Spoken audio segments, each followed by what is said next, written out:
Hey, hey, hey. Thank you for coming on and joining us on another episode of The Color of Truth. Today, we are going to be talking about defunding the FBI and how ethical is that compared to us continuing to refund over and over again the police department. So, we'll be talking about some different facts that come along with it, where policing originally came from, um, and just getting into a little bit of the facts. So before I go ahead and get us started, I do want to say hello to you, Miss D. How you doing today? I am good. We finally got us some rain, so I'm excited about that. Out of these hundreds, so it's beautiful. Work is busy, but other than that, enjoying the rain, enjoying the gloomy days. Glad we finally got us some rain. How about you? So it's funny. I've never heard anybody super excited about I stepping into. love gloomy days. I could do Seattle. Literally, I could do Seattle and rain all day. Oh, I would love it. Me and the sun do not get along. Oh, okay. See, I'm gonna go out there and bask in the sunshine. I'm already it's No, dark, man. dark is dark. So the I sun. used to have an outdoor job. I told the son he could have it. I got tired of fighting with him, so I came inside. Wait, Real talk. wait. I didn't say I was going out there and work outside though. Wait. I'm a Yeah, working. makes you feel different about that sun. Real talk. I just want it when I want it, for leisure time. That's all. Yeah. Yeah. Yeah, that's it. That's all. So, in order to go ahead and get us started, I know we had a couple of different things that we were going to talk about. First, I was going to say, where did this idea of defunding the police come from? Um, So is that a question directed at me? I mean, yeah, where? Well, a lot of people think that it probably derived from the summer protests in 2020, but they've been talking about defund the police long before that. It just got a lot of steam after the George Floyd situation, after the Breonna Taylor situation. There were just a lot of things that made people cry for defunding the police. There was a cry for defunding the police back when I believe it was the Rodney King incident, way back then. So that they've had this rhetoric about defunding the police because of the mentality, because of what policing has looked like in Black America or to Black Americans. And so they've talked about this topic a lot. I understand why some people have negative feelings about defunding the police, but until you walk in the shoes of somebody who's been racially profiled, somebody who's gotten a little bit of a disparity in treatment between the police, what based on race. We've seen the stories where you have the shooters who happen to be wonderful people, how they get arrested and detained without injury, yet and still you have the beautiful people who are actually being arrested, they're being beaten, they're being killed, or I'm sorry, they're being X'd out because of stuff like a tail light, things like they had the taser situation in Minneapolis, where the guy literally had a incense thing hanging from his visor. The one story that we reported on where they were chasing the guy up the stairs through his house all over a stop sign. So it's the things that we're attacked for from the police, those chosen to protect and serve, or those who decided to protect and serve, while we watch their demeanor with other individuals and how those individuals can be detained without injury. So I think there's been a cry for a while for a lot of people to defund the police, but there's always been this backlash that comes with that rhetoric. And of course, the Republican Party, they're the party of law and order. So anytime they're here to defund the police, it's an attack on Democrats, it's an attack on the Black community, it's an attack on everybody that has to suffer the hands of the police or the ill treatment that comes from police when it's racially motivated. That's so true. And there's always been that stigma when it comes to the police. Um and and people of color, all the beautiful people, they have a stigma towards the police out the gate. You say police, we don't like dealing with the police. Not that all police are bad. It's generally just that the police that we've had the opportunities to come in contact with, for the most part, don't have our best interests at heart. And I think that a lot of that stems from that bias of where policing originally came from. Um, Yes. So modern day policing, and in my opinion, they're still doing the job that they were created to do. And I know a lot of people don't want to hear that. A lot of people don't want to talk about that conversation. A lot of people want to back the blue. What bothers me about the black back the blue rhetoric is the blue uniform is a uniform you choose to put on. I have no control over the color of my skin. So when you back a uniform over an individual because of the color of their skin, that's a hard pill for Black America to swallow. And it should be a hard pill to swallow that you would choose a uniform over the life of an individual because of the color of their skin. But let's go ahead and talk about what the police, how they originated in the first place. And a lot of that also has to do with how we feel or how we view policing. It's not just about what's happened in modern day, it's where it derived from and the fact that it's still going on in modern day.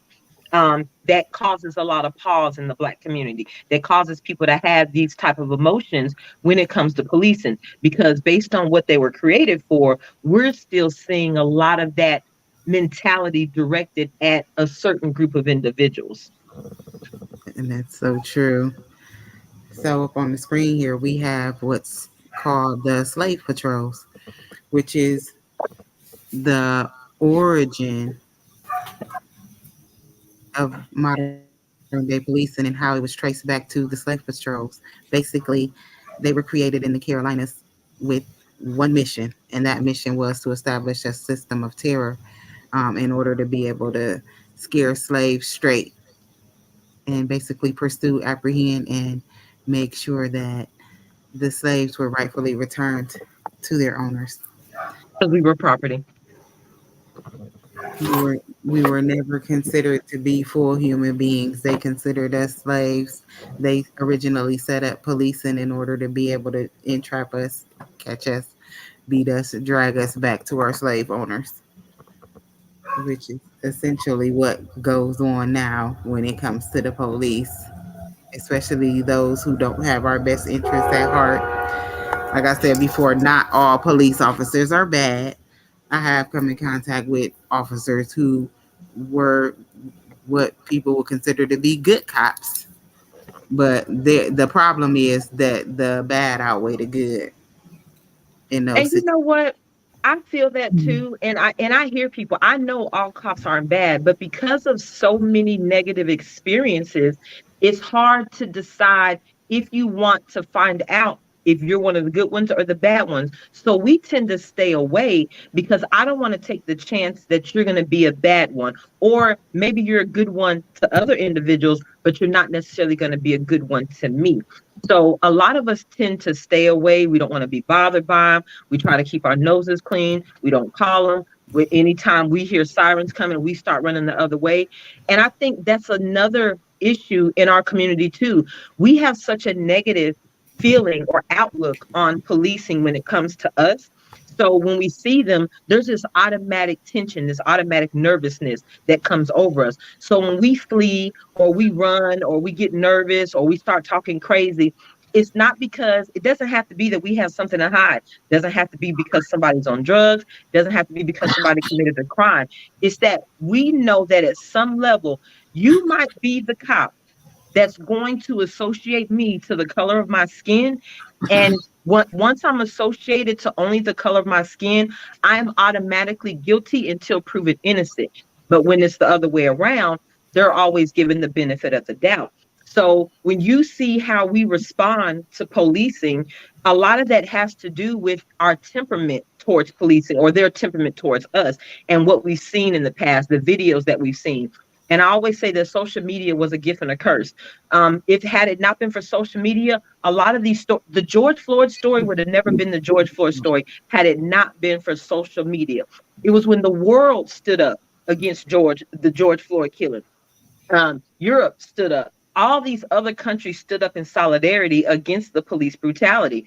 So if it wasn't for that, you would no longer be able to associate the one-off stories. Because prior to social media, you heard about a story in your town. Rarely did it make national news. Well, now because everybody has a cell phone and almost every moment of outside is being recorded in some way, form, or fashion, every news is global news now, or has the potential to be global news. So now we get to see that these are not one-off type stories, and we get to actually see that, okay, police in Minneapolis, police in New York, police in DC, police in Arizona, police in Oklahoma. It's happening everywhere that these bad actors infiltrate the police. And this is what we get a chance to see. This is what we interact with. And I think a lot of the problem comes from them not monitoring neighborhoods that they're accustomed to. You know, I hate that whole I fear for my life nonsense. I can't stand that. But it's funny how when we took the defund the police approach, it was based on how we're being treated. It's based on what has happened to us. It's based on the deletions that we've seen, the mistreatment, the beatings, the batons, the kicks to the head, the drop kicks. All of those issues have made us feel like, okay, well, maybe we do need to defund the police because they're not here to protect and serve. At least they're not here to protect and serve us. But all of a sudden, you got FBI's dealing with a raid at Mar-a-Lago, and now all of a sudden, the party of law and order, the party that backs the blue, wants to defund the FBI? Like, really? Really? The highest level of policing, you want to defund the FBI. But I can't say defund the police when there's video footage after video footage after video footage of us being taken out unjustly. But you can defund you can defund the FBI over a search, over some documents that you ain't had no business having in your home. Yeah, no, it's not okay. There are so many things that are wrong with the totality of the situation. Anytime it doesn't suit their needs, then it's when it becomes a problem. So they didn't care at all when it was beautiful people that were being mistreated until the situation occurred with just the most recent situation. I'll say that is when they decided that they were going to defund the FBI. As long as it was suiting the needs of the people, they didn't care about that at all. They didn't care about us. The Ku Klux Klan been going on, and they haven't been considered a terrorist organization yet. Yet they. Well, I take that back. That I was going to say that's wrong, but white supremacy was deemed a terrorist, or however the FBI labeled them as America as some terrorists, and that was recently. I don't know how recent it was, but that's been the last couple of years that they actually put them on a terrorist group. Yeah, but they were hurrying up and screaming that they wanted to put Antifa on the terrorist group, and Of course, of course. all they were doing was just trying to help the little people. So, Right.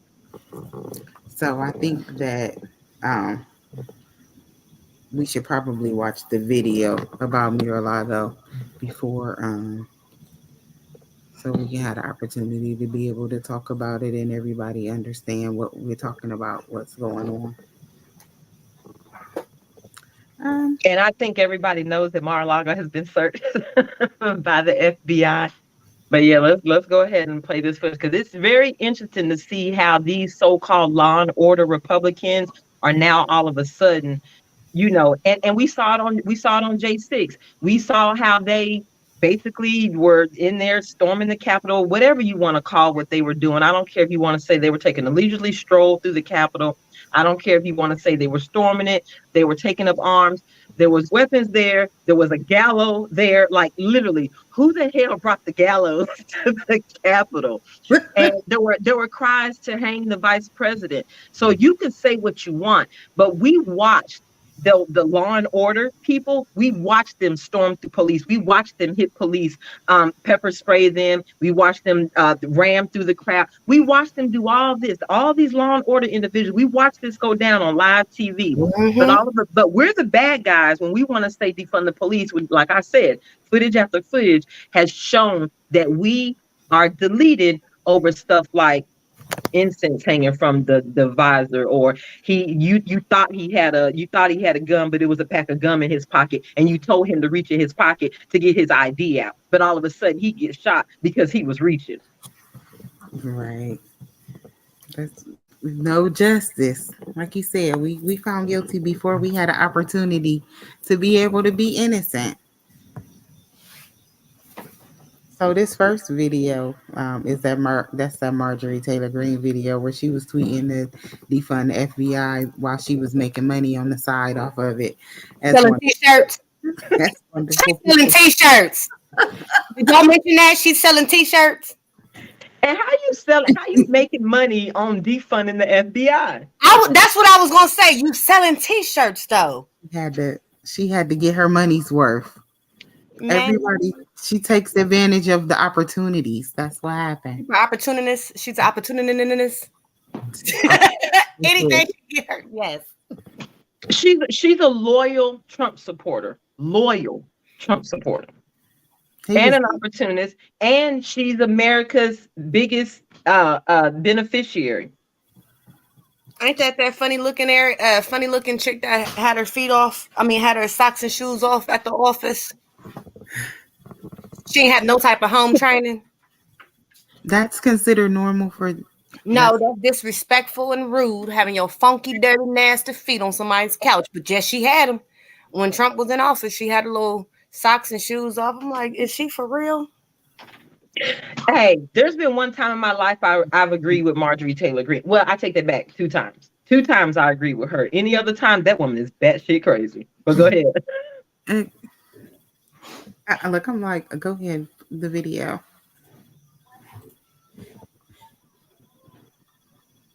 We can't hear. We can't hear the video.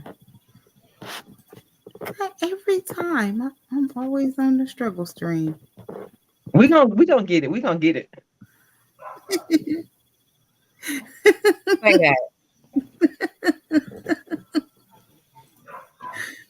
I'm not about to play with this chat tonight. Wait a minute. Right. Okay. So yeah, I wasn't the only one I was reading that. Like, okay. I know it's. I don't even want to look, but I already know it's world class. I already know who it is. You know. I already know who it is. That's certified. What they've been doing to President Trump is political persecution. Merrick Garland has abused his position of power as the Attorney General to politically persecute Joe Biden's enemies. And the whole purpose of this is to prevent President Trump from ever being able to hold office. So I'm on my way in the Capitol right now, and I'm introducing articles of impeachment on Merrick Garland, because we cannot tolerate in America where our great institutions are welded and abused in such a way to defeat people's political enemies. That's not what this is for, and it should never exist. Hold on. Did she say she had articles of impeachment for Merrick Garland? Yes. Offer a complete I'm done. I'm done. You find us online at hibbit.com or in store. Marjorie is a hot mess. But she can write about 2 things. That's about it. Everything else, that woman is batshit. But she is absolutely right. We are definitely trying to make sure Rump, Orange Guy, does not make it back ever, never, ever again in office. We are definitely going to make sure of that. I don't know why y'all sitting there playing with them. It's sweet. Hey, all I'm saying is between Trump and Biden, that I'm just gonna leave it there. I'm gonna leave it right neither there. one. No. I'm just saying between them 2, I'm gonna leave it right there. You had to make a choice. I need somebody. If y'all don't know which way I would go, I don't know what to say about y'all. Who is y'all? For the presidency. That was a good businessman. That's all I'm saying. Like I said, my You said wallet, that was my a good businessman. Anissa, my wallet, my bank account, my 401k, and my stock portfolio All appreciated when Trump increased. was in office. That's all I'm saying. It all increased. I totally agree. Mine did. Listen, That's all I'm we did saying. listen. Like, hold up. What she say? What you say? He's a good businessman. That's it. That's all. But hold on. America's a business, right? America's incorporated. America is Right? a business. It's a business. It is. Fully indebted. So if America's a business, does it make sense to have a businessman running America as opposed to a politician? Yes, but Yeah. not him. But all politicians be shaky. I'm not even gonna say all. They like That's why I said a in politician. the words of Medea, they like liars, right? They lie and lie, right? What she said? Liars. You are liars. Do your job. You lie. Y'all lie all the time. Listen. Do your job. Some of the most well-known politicians is part of the KKK. So I'm gonna just set that over there. That's it. If you ain't gonna call no names. Nah. Absolutely. I'm gonna do it like they did at least. So they're starting all this defund the FBI rhetoric over the raid, but not paying attention to what was actually found at Mar-a-Lago. So they actually found secure documents, national security documents at Mar-a-Lago. And not only that, what's funny is that Trump is so busy trying to make sure America knows that he is the victim of politics. And in some cases he is, but in some cases he's not.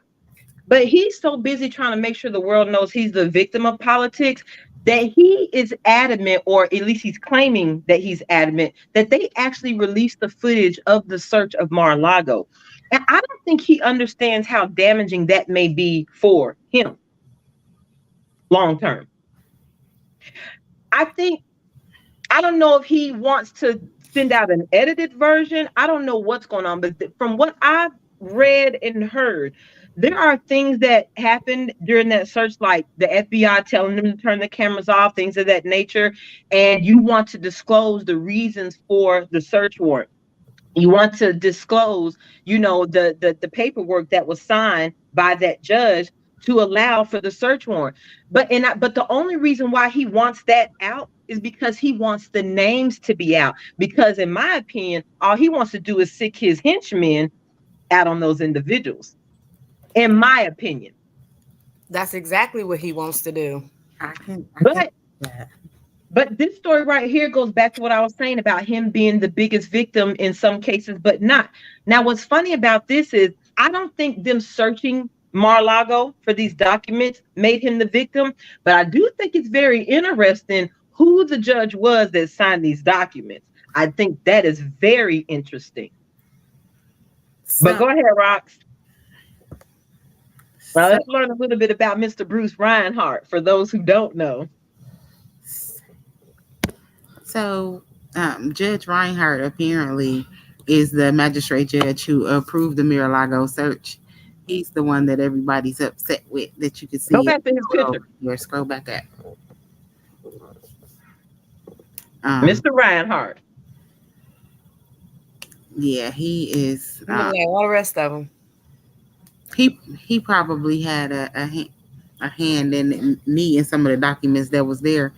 They pay for information of that sort in order to be able to do what it is that they're trying to do professionally. So I think that when you risk your job and your business to get some privileged information, then there's something in it for you. He didn't just sign that over for no reason.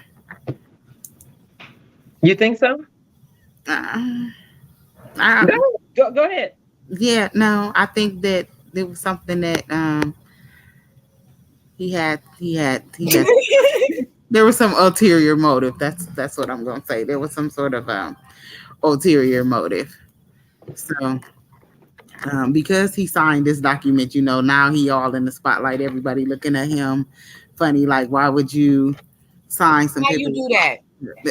Why Like, you do that to Orange Guy? Why you do that to him? so now, like this stuff is privileged information that it costs the company.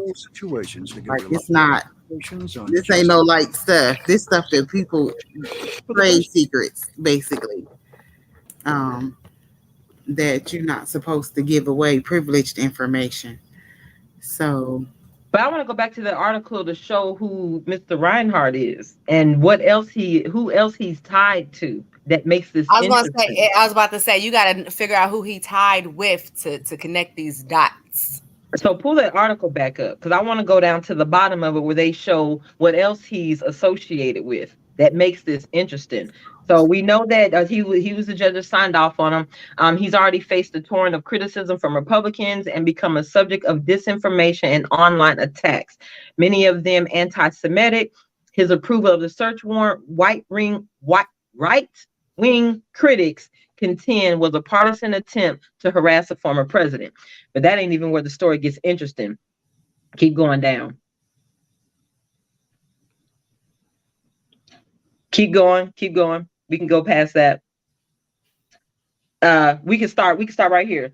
So from 1988 until 1994, he worked for the Justice Department's Public Integrity section within its criminal division, according to the court documents from over a decade ago. He then joined the Treasury Department to help draft policies for other agencies conducting criminal investigations. He also served for 11 years as a federal prosecutor in the U.S. Attorney's Office for the Southern District of Florida. Keep on. All right, so his time there coincided with the investigation of Jeffrey Epstein, of all people. So, a wealthy financier who was accused of luring teenage girls to his Palm Beach mansion and sexually abusing them. Mr. Epstein was allowed to plead guilty to lesser charges and avoid a lengthy prison sentence in a plea agreement the Justice Department later acknowledged showed poor judgment. Mr. Reinhardt has denied participating in the investigation. Shortly after, though, now take it, he's denied participating in this. Shortly after leaving the Justice Department in late 2008, he went into private practice where he represented some of Mr. Epstein's employees who have been accused of facilitating sex trafficking. So it's very interesting to me that this guy is associated to Epstein. You claim you weren't part of the investigation, but you were working during that time that investigation was going on. And then you leave there to go into private practice where you represent employees of Jeffrey Epstein who were also accused of sex trafficking. Now, Trump has spoken out about Epstein too, but Trump has been photographed with the Epsteins of the world as well. So it's very interesting to me that they're saying that this is a political, they're going at him politically. It's just an attack. It's defamation. It's all of this nonsense. But yet and still, here we have the judge that worked on Epstein's sex trafficking cases and also signed the search warrant for Mar-a-Lago. So if this attorney and Epstein were chumming it up and hobnobbing on the weekends and all of that, he did it for a reason. There are photographs of the Trump and family hanging out with Ghislaine Maxwell, and all of them. So where did the political attack come from? And what does Reinhardt's involvement in the Epstein case, how does that play into the Trump search of Mar-a-Lago? Man. Wait a minute. There is some he was involved. So because in the court filings, it says lawyers for Mr. Epstein's victims accused Mr. Reinhardt of violating Florida's bar rules. So another thing that was interesting, and I don't remember who the attorney was, but one of the attorneys for Epstein, it was said that in that whatever plea deal that Epstein got where he was allowed to plead to a lesser charge and everybody got off, and in this whole plea agreement, Nobody else was allowed to come forward and name anybody else. And it was written up like that. You can't name anyone else associated to, working with in the past or in the future. So it basically covered anybody that would have had any relationship with Epstein. What's interesting about that is the attorney who drafted that paperwork had also been seen on Epstein Island. So it's interesting that that it was drafted that no other names could be mentioned, but it was also mentioned that that particular attorney was on Epstein Island as well.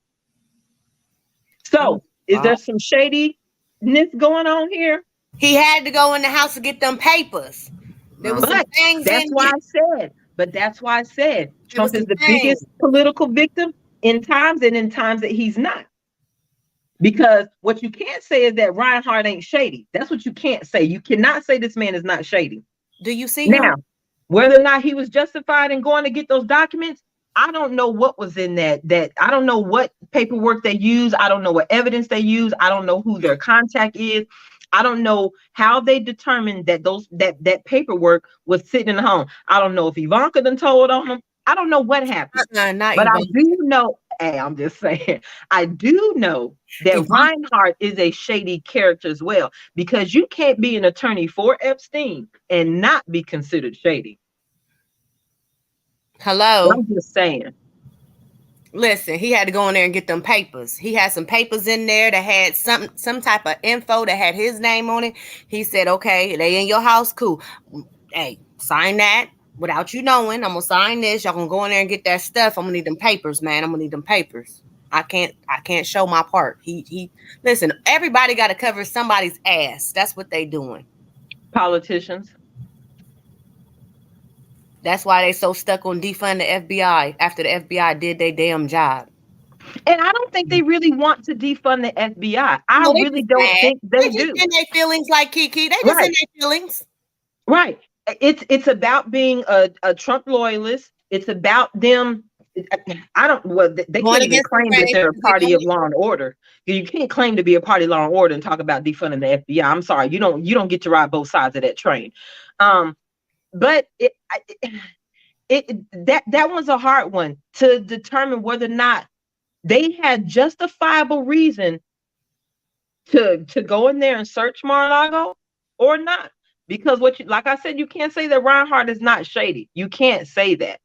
But like I said, with them going in here talking about all this defunding the FBI and all that, it's causing what they're doing is they're enraging a particular crowd.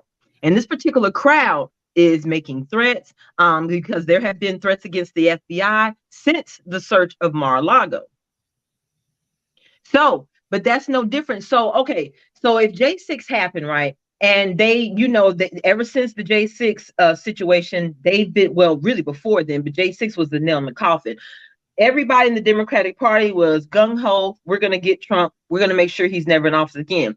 Now, this is a little off topic, but what's driving me crazy about the J6 hearings is, one, they're one-sided. That's first of all. You're never going to get the full story if you're only telling one person's version of the story. And two, I feel like if the evidence that they have against him, because I've been watching most of the hearings, if what they have against him is hardcore evidence, if everything that they're accusing him of, because the evidence is damning to say the least, if nothing else, dereliction of duty. But in all honesty, with what they're claiming they have on this man, you could say that this man is guilty of treason. If what the Democrats say they have on him is actual factual, you can call this treason. So if that's the case, whether a former president or not, if charges are not being brought against the former president, then what is all of this for? One, first of all. And two, how does that look towards the individual who wants to defund the police because there's video footage after video footage of us being slaughtered by the police, but yet and still you want to defund the FBI because of a search? So if we're going after Trump over J6, over the rhetoric that spewed this whole thing, and that was Marjorie Taylor Greene in writing, defund the FBI. But if you're going after Trump over J6, if you're saying that his speeches that he delivered is what riled up that base, what got the crowd enraged, what forced them to storm the Capitol, if that's the case, then how is it that you currently today have Republicans today, because you have primaries going on all across the country. So in primaries, Arizona just had theirs. You have Republican candidates that are standing up, that are still talking about a stolen election in 2020. They're still talking about the voter fraud. They're talking about all this. But what I'm saying is, though, if what Trump said was a lie, if this was the most secure election ever, which they keep claiming it is, if this was our most secure election, if this was the big lie that the election was stolen, and the evidence you have against Trump is basically you could accuse him of treason, then how is it that Republicans are allowed to stand up on a stage today and have that same rhetoric?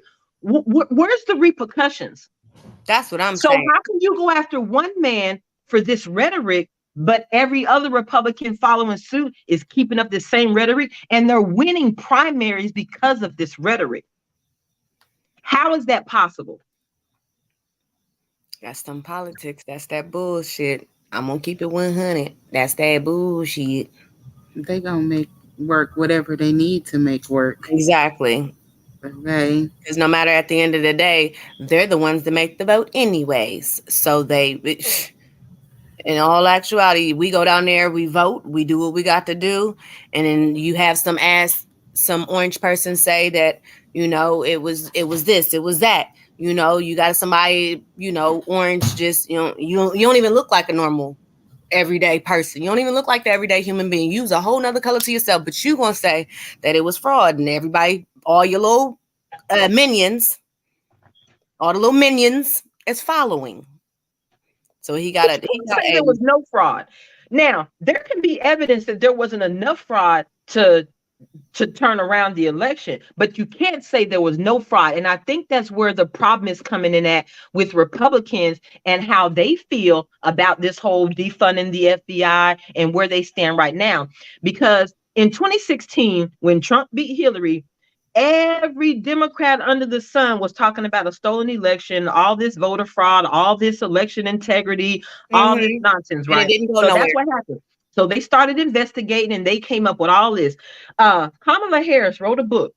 In her book, she describes how those voting things can actually be altered. She wrote about this in her book.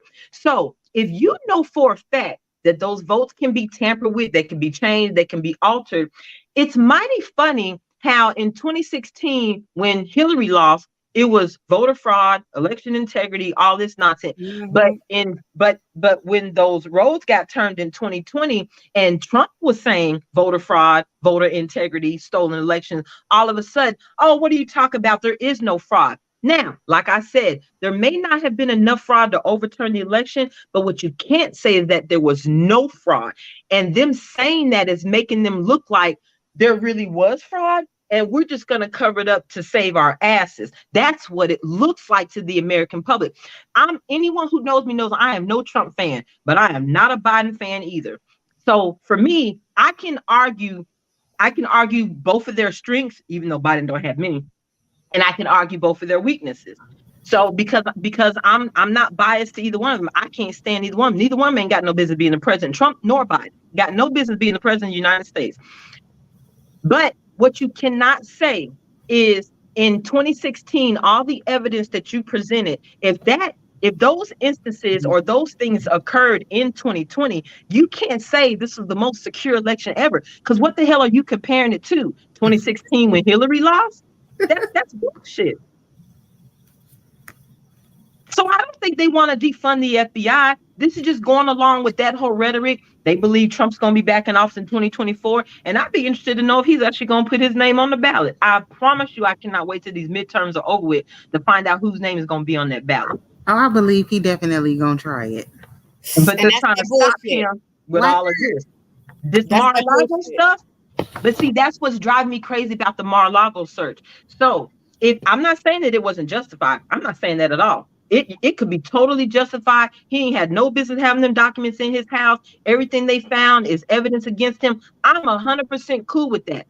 But if the only reason why the Democrats are pushing it is so that he can never be in office again, but no charges are going to be brought against him, to me, that's bullshit. That's bullshit. Because if you're not bringing charges against the man, then as far as I'm concerned, you're wasting my damn tax dollars. Hello, say it again. If you're not bringing charges to this man, what the hell is you're wasting my damn tax dollars? But they always been wasting the damn tax dollars. My 3/5 of a person tax dollars. Bitches. Yeah. Your 3/5 count as 5/5 when they calculating up Social Security taxes. Say that. Better stop playing. Because they gonna give your money away first. Bitches. So yeah, I mean, hey, if y'all have reason to search the man's home, search the man's home. But if you ain't bringing no Trump, because all the evidence that I've heard against Trump, the man ought to be thrown up under the jail. That's what I'm saying. The evidence that they claim to have against him, he ought to be under the jail. And if your only purpose for doing this is to keep this man from running, then as a Democrat, I would think you should be more concerned with winning over the voters than instead of trying to sway people or not allow him to be an option. Because for you to be going this hard at just making sure he don't get on the ticket, to me, that's like saying that you're afraid that if he gets on the ticket, he's going to win. And if that's the case, did he win in 2020? That's the question. And that's what I have a problem. It's the approach that the Democrats are taking with this whole search. It's not that they're right or wrong. It's the approach that they're taking. And it makes them look guilty to me. I just think that it's going to have some kind of backlash. So usually when they do stuff like this to illuminate the bad, then it always ends up making, shining a bigger light. So I feel like they're going to utilize this right now. They're doing it and they're saying that they searching and they going against Trump and all of that. But it's really just bringing a highlight to him, putting his name back on that ballot and putting it back out there because, it's all about the media buzz. So when your name is out there, whether it's good or it's bad, it's bringing attention to it. So that's what generally causes. And you know what? And if you're Trump knows that any press is good press, negative or bad. Yes, Press is good press. Trump has proven that time and time again. I remember when the 2020 election was going on, and every CNN, all the Democrats, we can't wait to get him out of office so we can stop talking about him. Y'all ain't stopped talking about this man yet. No. Every single day that Trump did, Trump said, Trump went, Trump got. They can't stop talking about this man. They are keeping him relevant. For the party who wanted to get rid of him and stop talking about him, they cannot keep this man's name out their mouth. So for me, the tactics that they're using, to me, it just shows that they're afraid that if his name is on that ticket, they don't stand a chance in winning. And maybe that wasn't the case in 2020 because people were tired of Trump's rhetoric, but people are realizing now that the economy that we currently live in under Biden ain't working for nobody. And not there one so. And they mad he did not do what he said he was gonna do. Where is that reduction in them student loans? Okay. Hey, we gonna stop talking about that, Roxy. You know how I feel about that. Where is that monkeypox check? We don't need no monkeypox check. That's what's wrong with y'all now. That's what's wrong with y'all now. Y'all should do COVID checks. If they hadn't been giving out all them damn COVID checks, we wouldn't be in this situation we're in right now. They should have never shut down the damn economy over COVID. That's what they shouldn't have done. You don't lock down over a common code. You shut down a multi-trillion dollar economy over something that's going to be here for the rest of our days. Because that's what they report now. We're going to have to have a COVID shot every year. So in other words, we got to elevate a flu. And you shut down a multi-trillion dollar economy. So what does that say about the health department? What does it say about the medical field? What does it say about the CDC and about who? Well, you heard what the orange guy said. Don't trust them. Don't trust who? Remember? Don't trust none of them government institutions, to be honest with you. Who? Orange guy said, don't do who? Yeah, who definitely can't be trusted. But the CDC can't either. Because think about this. CDC. Off topic, but the CDC can't be trusted either. In 2020 or 2021, they went around changing definitions. They changed the definition of vaccine. Why? So because you came out with a vaccine that didn't do what other vaccines did, you You decided to change the definition of a vaccine as opposed to saying, you know what, since this vaccine don't do what other vaccines do, how about we just don't call this a vaccine? But instead, you decide to change the definition for what all other vaccines in the past have done. Because the chickenpox vaccine actually eradicated chickenpox. Didn't it? Right. Eradicated chickenpox. Literally. So the definition of a vaccine used to be about eradication. It's no longer about that anymore. It's about having a certain number of shots or being fully vaccinated, about having a certain number of shots. So how did y'all decide to change the definition of that? Because this one didn't do what the previous ones had done, because it didn't eradicate COVID. It shouldn't have been. It should be demoted. It should be taken down. Next. There's so many people out there that's trying to figure out what and who's and all that when it comes to that medication. They can figure out some shit. Go back to the drawing board, my ninjas. To the drawing board. Go back. Try it again.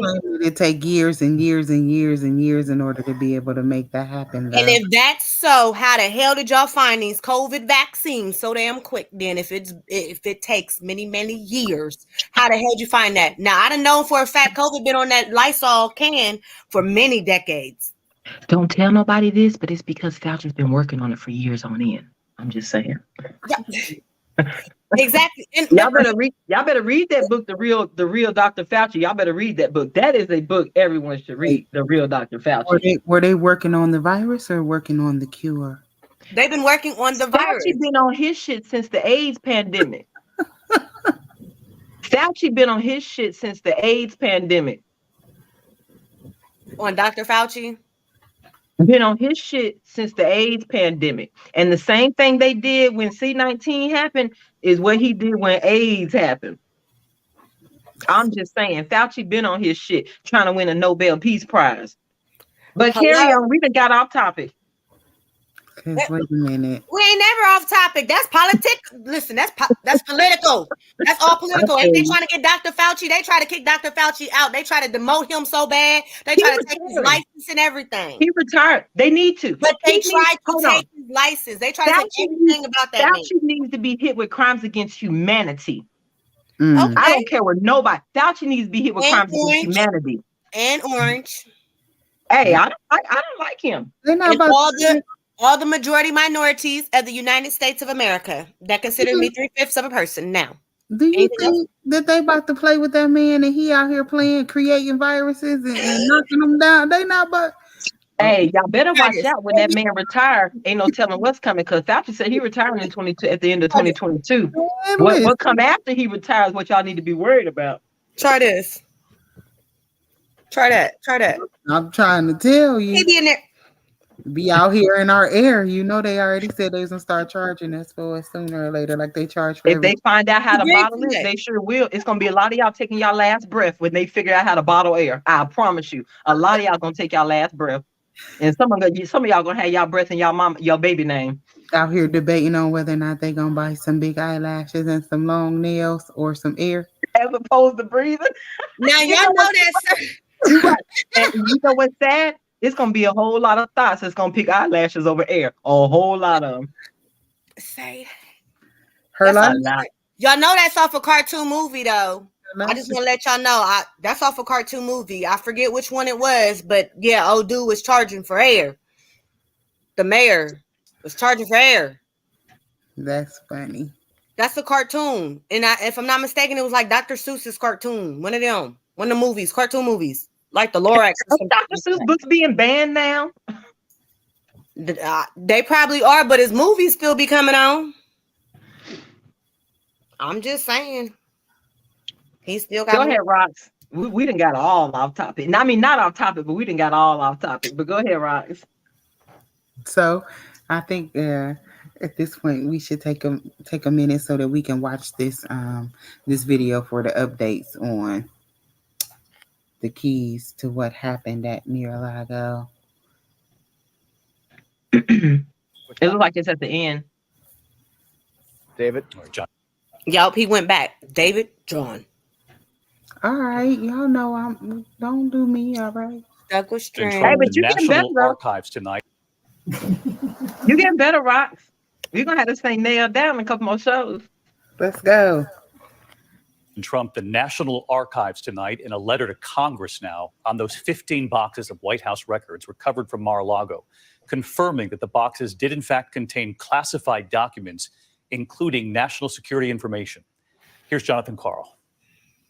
Today, the National Archives informed Congress that the 15 boxes of presidential records former President Trump took with him when he left the White House included, quote, items marked as classified national security information. The head of the archives said that when the sensitive material was discovered, he informed the Justice Department. Mishandling classified information is against the law. For years, Trump repeatedly attacked Hillary Clinton for mishandling her official records, specifically her emails, while she was Secretary of State. The thing that you should be apologizing for are the 33,000 emails that you deleted, and then the 2 boxes of emails and other things last week that were taken from an office and are now missing. He and other Republicans hammered Clinton for using a private email account to conduct official business. But it turns out that was also happening in the Trump White House. In a letter today, the archives said, quote, some White House staff conducted official business using non-official electronic messaging accounts. Those records were not turned over to the archives as required by law, but the archives said they are now in the process of obtaining them. In another setback for Trump, a judge today ruled that lawsuits against him for injuries sustained on January 6th could go forward. The judge saying a plausible case could be made that Trump knowingly provoked those who attacked the Capitol. David? Exactly. What is punk ass? Orange mother sucker? My bad. Why they acting like Trump don't knowingly provoke everybody he come in contact with? What? Knowingly. You're fired on The Apprentice, provoking folks on purpose. That's what they elected him for. Exactly. Then he started doing what? After he started saying, "You're fired. You're fired." And that's when he did at the White House. Exactly. Then that motherfucker actually got the White House. Just talk that damn orange person. You talk this. Listen, that man talk cold cash money about Hillary. How she was this, she was that. And she shouldn't have been doing this. She shouldn't have been doing that. Did he not do the same exact thing? But hold on. Who actually trusts Hillary, though? Like, seriously. To each his own. You trust Hillary? Hey, I don't trust not a there motherfucker. The way I see it, I'm 350. And so with that being said, I was about to get worried about you for a second, man. But no, I don't. And you know what? My biggest problem with Hillary is knowing that her husband's name was on that flight manifest to the Epstein Island, and she know that shit too, and she swept that shit up under the rug. That's my problem with Hillary. And I can't trust a broad that'll help her husband with sex trafficking. I ain't got no love for Hillary. None. None. She need to be in that cell right next to Ghislaine Maxwell, as far as I'm concerned. I don't know. She need to be right next to her. Her and Bill too. Both of them need to be right next to Maxine Ghislaine or Ghislaine Maxwell, whatever her damn name is. She didn't get enough time for that. They need to go sit next to R. Kelly. R. Kelly need to be free. Because them girls was voluntary. The Epstein girls. Thank you. No, I said the same shit. No, them hoes was voluntary. Every single one of them hoes was voluntary. Every mattress that he got was a voluntary mattress that decided to be there, whether it's their mama voluntarily. Stop calling them girls mattresses. I'm sorry. Them mattresses was ready. Okay, they was built for tough ready. Okay, for whatever. Right. And you know what? I'm not gonna say that he doesn't have the sickness that makes him attracted. I'm not gonna say that R. Kelly has the sickness, but those girls were willing participants. And anybody upset with R. Kelly needs to be equally upset with the Uber moms that was dropping their daughters off at his house for a record deal. But my thing because when I was 15, 16 years old, my mama wouldn't drop me off at a 15, 16-year-old boy house, let alone a grown man's house. Ain't no way in the world. I wasn't even dating. I wasn't even allowed to date. So with that being said, I didn't have, you know what I'm saying? Like, honey, y'all's parents and monitoring your kids is an issue, you know, and you having age appropriateness. Like, for some reason, I think all the millennial parents have forgot about age appropriateness. The same thing your parent used to tell you, that is not age appropriate. We're not doing They it. ain't forgot about it. That's the LGBTQ agenda, but we about to get off topic again. We got to talk about that another day. The LGBTQ agenda. That's all that. And your girl, what's her name? The twerking senator want to be teaching pleasure-based sex to sixth graders. That's all that agenda over there. Listen, But yeah, so back to the documents though. How do y'all feel about Trump coming out talking about those documents were declassified? But wait a minute, why did he put the focus on some emails and then they didn't turn over the whole email address or none of that? He said, "What y'all do?"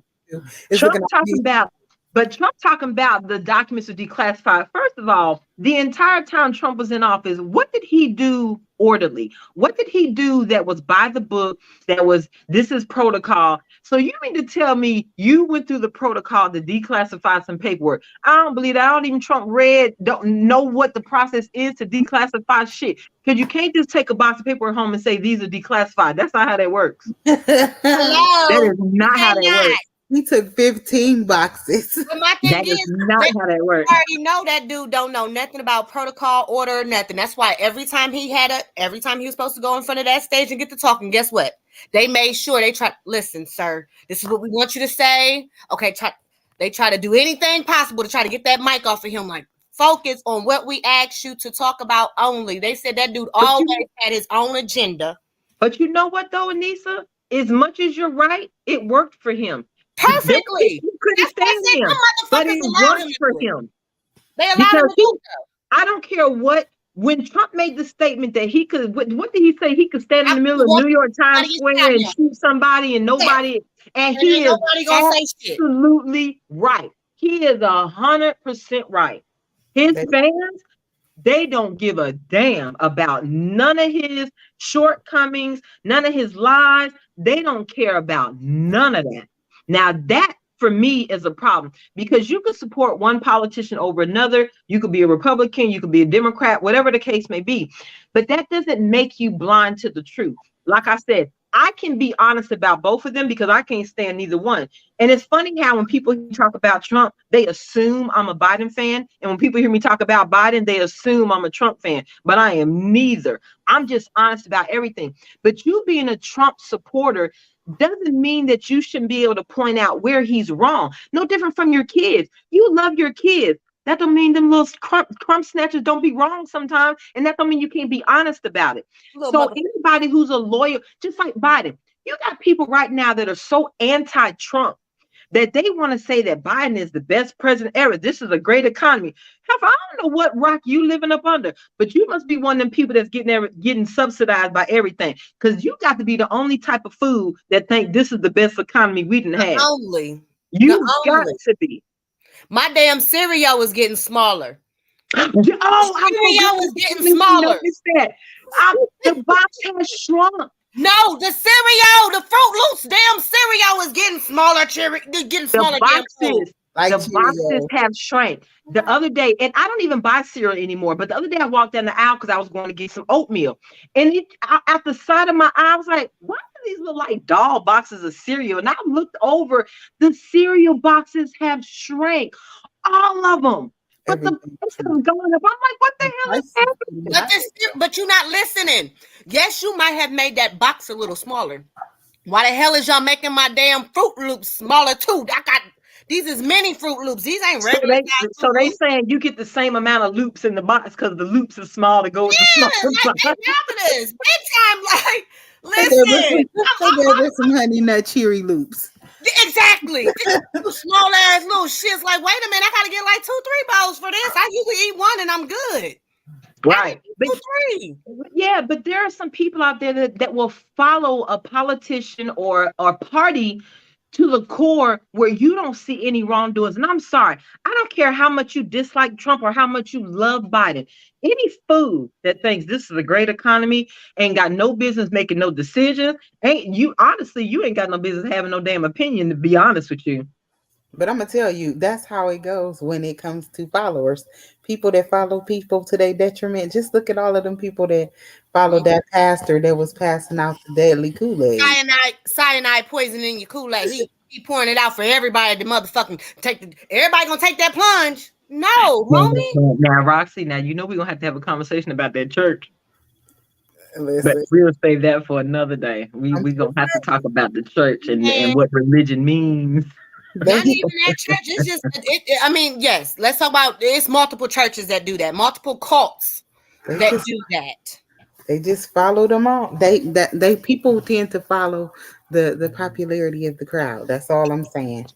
So right now, Trump is popular. He popular. That's why those people was willing to go to prison for him. He's gone. But you know what? Trump stands for everything 1776 for a lot of people. Yes, he does. Slavery. Absolutely. He holds. I mean, the Declaration of Independence. He stands for everything that 1776 stood for. For a lot of America. And that's why I hate to hear people say America's not a racist country. There's no way in the world you can believe that. You can't believe that. Impossible. Right. You are so right about that with these droughts and everything else going on. You're right. It's famine is literally around a lot of people's corners and they don't even realize it yet. People say, you know what? This is one of my problems in the melanated community. We're so busy trying to party, drinking bullshit all the time that we just want all this behind us. We want to be done with COVID. We want to be done with the 2020 election. We want to be done with Trump. We want to be done with this. We just want to get back to normal. Normal is how the hell your dumbasses got here because all y'all want to do is party, drinking bullshit. Y'all need to figure out. You need to stop party drinking and bullshitting and get serious about some shit because y'all about to be facing some real famine. Them grocery stores about to get real naked because it's not just about inflation. It's not just about the crops. It's about the truck driver shortage. It's about the fuel. It's about a whole lot of shit that the other countries that shut down. When Shanghai shut down again, Shanghai, one of the largest producers of plastic. Every single company who utilizes plastic to bottle their product impacted.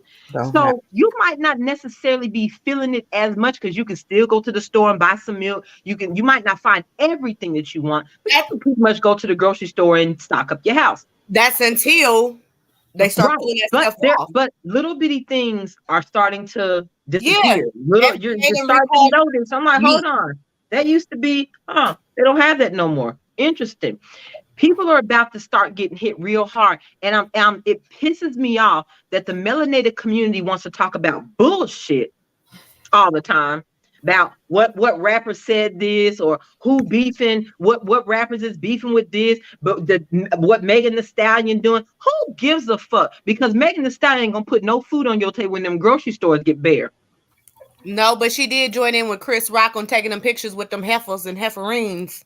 Are you serious? Yeah, she did join in that shit. She said, "Hey, if that ninja is making money, me too. Hot girl summer." But hold on. Now, see, that goes back to party drinking and bullshit. So Chris Brown charging $1,000. So you buy a VIP ticket, they $1,000, and you get to take a picture with Chris Brown, and it looked like a ghetto baby daddy picture. That's what they all look like to me.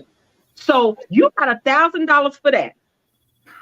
But you ain't got no upgraded internet at home. Your children run around looking like fucking scallywags, and you ain't got a refrigerator full of food, and your light bill ain't paid. But you got $1,000 for a picture for a baby daddy picture with Chris Brown. Their light bill is on a payment plan, so their light bill is paid. Party drinking bullshit, the dumb shit the black community does. Dumb shit. That part. They dumb shit. Plans, okay. Balenciagas. They want to get that Balenciaga. They want to go to what's that new store that's about to open up? Or that probably is open up. Louis Vuitton or Coach store. Yes. They trying to get one of them. They trying to get the Dooney and Burks and all that. I've been doing that, Sharon. I've been stockpiling since the economy shut down in 2020. I'm straight. Even though y'all heifers can't spell Balenciaga, y'all steady trying to get them Dooney and Burks. You can't spell it, but you steady trying to catch one. I'm gonna need you to help your kid learn how to read. 3rd grade, 2nd grade. Hey, kids need education, but hey, y'all need to worry. Drinking and they need to worry about where we gonna be at. Okay, so y'all, when 2020 went down, what was everybody saying? I can't wait for 2020 to be over. And I was one of the few people that were like, I don't know why y'all rushing 2020 out the door because 2021 is gonna be the repercussions of 2020. Sure enough. 2021 happened. They were like, oh my God, this worse than 2020. Then they tried to rush 2021 out. I don't know why. 2022 gonna be a fucked up year too. And guess what? 2023 ain't gonna be no better because we might be in a full civil war by 2023. Y'all keep fucking around. Because they not paying no. See, that's the part. Nobody's paying attention to all the stuff that's still going on out here in the world. Nobody's recognizing that we still out here fighting that war. Even if we not physically fighting, we helping the ones that's fighting. So in essence, we fighting. And if they want to cut our supply short. We jumping into that bullshit that really got nothing to do with us. But yeah, then you got these mother suckers over here talking shit like, oh, well, didn't we just tell y'all? And we saying, oh, what you just say? Oh, yeah, now we got these mother suckers over here ready to go against us, as well as these people over here going against us. Yeah, in a minute, America gonna be fighting 4-5 people. And everybody, and what's funny that you said that, Anissa, is everybody in the world is preparing for war but Americans. We the only ones ain't preparing for war, and we gonna be the fools fighting everybody. Because they better hope. So y'all heard about Putin ally's daughter got taken out in that car bomb, right? They better hope in the investigation don't no intel come back that linked to America. That's what they better hope. I'm just saying, they better hope that. Ain't no pessimism in being honest. I'm just saying. World war on American soil, though. This will be a world war on our soil, not North versus South. This is a world war on our soil would be that problem. And my thing is, y'all melanated. And America ain't ready for that. Ain't ready. Y'all been taking wars everywhere else. Y'all ain't ready for that. So busy wanting to be Captain Save a whole to a whole nother country. Listen, my thing is, if you can't fight, you better get like it and get the ducking and weaving or doing something. If not, you better get like them. Are they gonna help us? Are they gonna help us? That's all I'm saying. Because you know how you go to bat for your friend, your friend getting ready to get into a fight. You as a good friend, you go over, you jump over, you help your friend in all they fights. Absolutely. But then when you get ready, I stopped doing that. I stopped doing that. Yeah, your friend run, or them niggas gonna run. I'm just saying, they gonna run. They gonna leave us. Are they gonna help us? No, they gonna leave us. Are they gonna send us food? Are they gonna send us some millions of dollars in supplies? They gonna leave us. Weapons. They gonna leave us. Like they trying to say Brittany Griner. Like they trying to say Brittany Griner. And Brittany Griner wouldn't try to say your stupid ass if you was in Russia on no drug charges. Dennis Rodman on his way over there. Girl, Dennis Rodman can stay his ass over there. Well, he said he is the NBA basketball. Yeah, he is part of the basketball league of retirements or something like that, and he wants to, his ass over there. Don't nobody give a damn about no Dennis Rodman assisting her. That's real. Release. But Roxy, you said something about are they gonna help us? That made me think. The one good thing I could see that would potentially come out of a war that America's in, especially fought on our soil, would be maybe that'll get these women back in line, because it's mighty funny how feminists are no longer feminists when bullets start flying over your head. Mighty funny how much you need a man then when war is outside your door. I'm just saying. That's a possibility.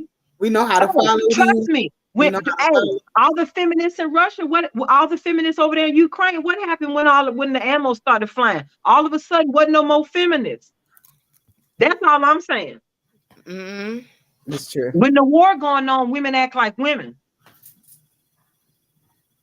That's all I'm saying. That's true. But I'm gonna tell you now, ain't gonna have no time. When it's on our soil, this is called an American World War. This will be the American World War. That means they are coming here. They gonna come here. But hold on. And every other country that we help is leaving us. They will not help us. But before we start worrying about other countries, are we going to be facing a civil war here? Whether it's a racial war, or because you got to think about the war between men and women going on right now. Women are out. Women have been on this whole I don't need a man kick for I don't know how long now. The feminist movement is taking flight. The only thing that's going to kill the feminist movement is the LGBT movement. But they are like seriously taking flight. They don't need a man. We don't need a man for this. Mighty funny, they want to hold on to his paycheck, but they don't need a man for nothing, right? It's like every woman wants to be a lesbian now. No woman wants to be in a heterosexual relationship with a man. We don't want to run a house together with a man. We don't want to do none of that stuff anymore. So Well, there's a lot of men that don't want a woman. They don't want that either. They don't want it. But what I'm saying is, do we have to deal with the civil issues here before we even think about those issues over there? Because America's got a lot of wars pending between men and women, between black and white. You got this stuff that's going on between Russia and Ukraine. You got what's going on over there in China and Taiwan. And Pelosi ass ain't making nothing no better. That crazy ass That woman. crazy mother. Man, Pelosi crazy. Somebody do a yank hold on her. Somebody grab her with that, the Apollo thing when they grab her with the cane. Grab that bitch with the cane. Sit your ass down. Just sit down. Right. We just need you to sit down and just ride this motherfucker out. Just ride your time out. Just sit your punk ass down sometimes. Sometimes you be having some points and sometimes you just go bored. Just sit your punk ass down sometimes. But honestly, on some real, I don't think we're going to have time to do that, to have a civil war. Because before we all depends. It all depends on if this election nonsense go down first. True. So 2024 is going to be a hard year for elections because, in all honesty, if you think about it, it don't matter which way it go in 2024, it's going to be a problem. Don't matter which way it go, it's going to be a problem. I don't even think we're going to get that for it, though. See, you talking about that. We're not going to get that for. They're going to start acting up. Acting like they ain't got no. Well, no. Everybody gonna get balls. Let me say it that way. Everybody gonna get balls. That's just what they're gonna do. They're gonna get balls and they're gonna bring it to our soil. That's just what they're gonna do. They're not gonna wait. They're gonna do it. And it'll probably be before the actual election because they don't really give a damn who win and who don't. You know what I'm saying? They don't care. Shit, yes the hell they do. At the end of the day. Yes, the hell they do, because trade matters. It matters who's the president of the United States of America. That matters. I'm sorry, it does. To other countries, especially. Yes, that matters a whole hell of a lot. Listen, their goal is to get orange guy. Hold on. If it didn't, Russian collusion wouldn't have been a thing. Right. They say the president of the United States matters to the world. Mm-hmm. This 2024, they not gonna care because bullets gonna start flying. They not gonna care. I'm trying to tell you, I don't even think we're gonna make it to the. They don't care. Yeah, I think I'm gonna sit 2024 out. I'm like, yeah, I don't think I'm gonna vote. Especially if things really start getting out of hand, they don't care. They gonna bullets gonna get the flying. We're gonna get the ducking and weaving and closing up everything. No. So wait, let me ask y'all this question real quick. Do y'all think that votes really matter? Do votes really matter? Yes and no. I say no because I'm one that, first of all, I hate the electoral voting system. I hate that because, to me, what I don't like about that is there's no way every vote can count when there's an electoral system. Because if states California has this many electoral votes, Texas has this many, New York has this many, depending on how votes go in those states, doesn't matter how you vote in Idaho. Doesn't matter how you vote in Wyoming. If the states that matter, if all the high electoral states are the ones that get the presidency, or they're the ones who voted Biden or voted Trump, whichever way it goes, none of that matters when you have an electoral system. Unless every single vote counts and it's a popularity contest, which means whoever had the most votes, period, regardless of state lines, then no, every vote can't count. But every vote counts towards the electoral, but every vote doesn't count towards the actual naming of the president. Yeah. Because see, most people don't know that, D. Most people don't know that. They think that they go out there and they vote, and I voted. So if I vote and I get all my people to vote, those votes, that's what's gonna do it. So we would have just had one more person. It depends on how many electorals you have in your state. And I'm about to say in your specific state, which is something that you learn in government, your 12th grade class, and something that you'll probably definitely learn when you're 18, most likely. I know I got a chance to learn it when I was working at our actual polls here in Columbus. I was actually working at the Board of Elections. So I actually got a chance to really get in nitty gritty to see exactly how everything works. Most people don't pay attention, Niecy. Most people don't pay attention in high school and government. They skip in that class. Okay. I know, but I'm trying to tell you that'd be the class that you want to go They to don't know nothing about voting. They don't know nothing about how the votes work, how it counts. We're fighting for our vote and for our freedom and ability to vote. And I mean, while we're on the topic of voting, if anybody is not a registered voter in Dallas County, I am a deputy voter registrar. Come and see me. That's all I'm saying. I mean, I get you. Since the I get you registered. Please make sure y'all check us out every Thursday night. All right, 9:15 Eastern time.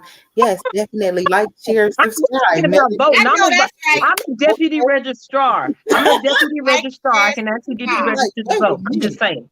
We had the advertisements going on. Hold on, let me put an advertisement out here real quick. You can always.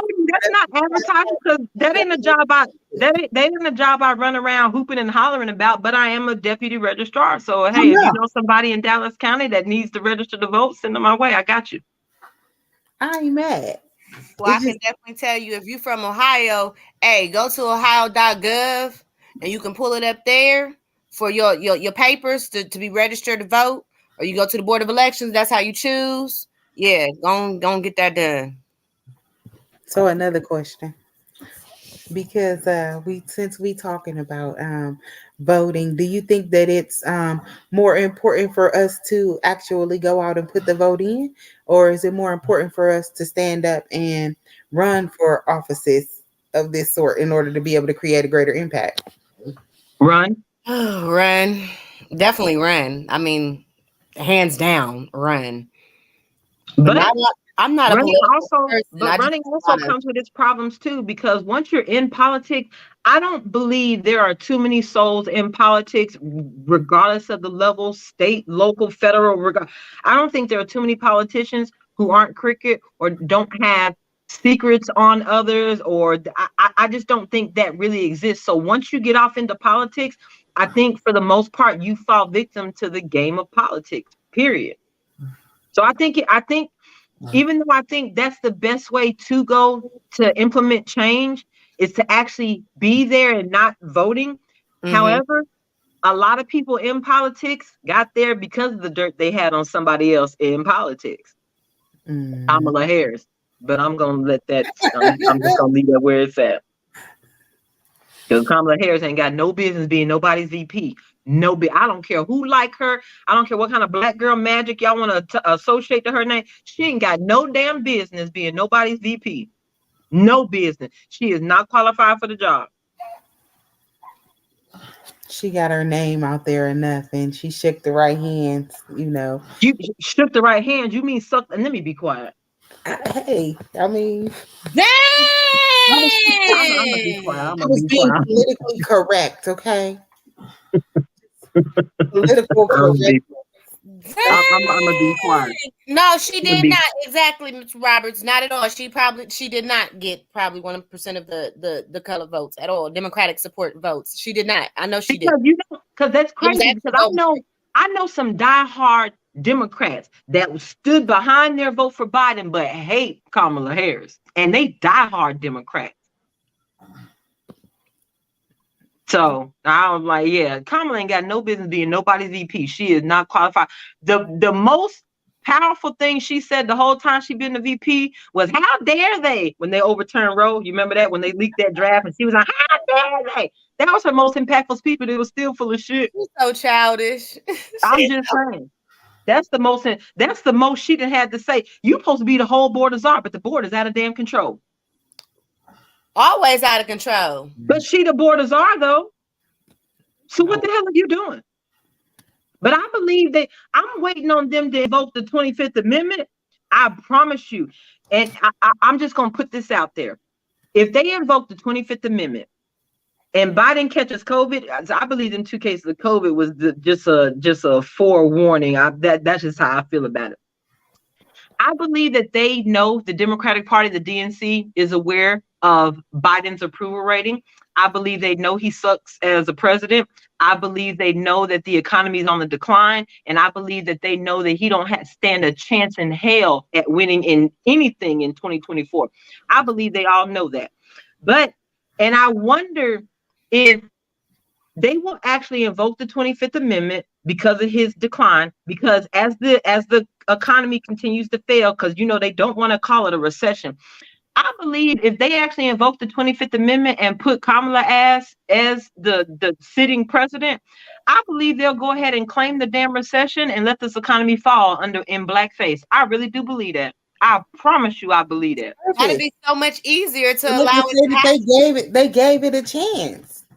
Right. You see what happened when we gave it a chance? We gave it over to Right. a woman running, Right. a woman come in and because she wasn't qualified. You messed up. Right, because she wasn't qualified. And everybody keeps saying, oh, well, she's done this. She was an attorney general. She was this. Okay, but she sucked at that job too, because the only thing she was doing was locking up us. And then you want to get on Charlemagne the God Breakfast Club, talk about, oh, I was smoking weed to Tupac. First of all, Heifer, no, you wasn't. First of all, that was a lie, because when Kamala was in college, Tupac was not an artist. He was just his mama's son. So you talking about you was in college getting high to Tupac. Either you was getting high more recently than your college years. 90s. Right. Not just 90s, mid 90s. Yeah. Was hot. I'm just saying 90s in general. Like, you went in college? Kamala was not in nobody's college when Tupac was the hot artist. When in the mid 90s, when Tupac came out, when he broke off from the Digital Underground, she was not in college. So her on Charlemagne the God on Breakfast Club talking about, oh, I used to get high to Tupac, but yet and still you got a record for locking people up for marijuana charges in Cali. Bitch, you was getting high to Tupac in college. Okay, so she wasn't qualified for the job. The only credentials she had, Black woman. That's it. Them the only two credentials. Ketanji Brown, the only two credentials she had, Black woman. I don't care what kind of degree she come with. I don't care what she did in her past. When Biden selected them, the only thing Biden was looking for was Black woman. That's it. But he made that loud and clear. Shit matters. He made that loud and clear, though, didn't he? But that's what's driving me crazy about Black women wanting to call this Black girl magic. Oh, look at all these Black women in charge. We got all these Black faces. Baby, they gonna sink this economy in blackface. That's what y'all don't understand.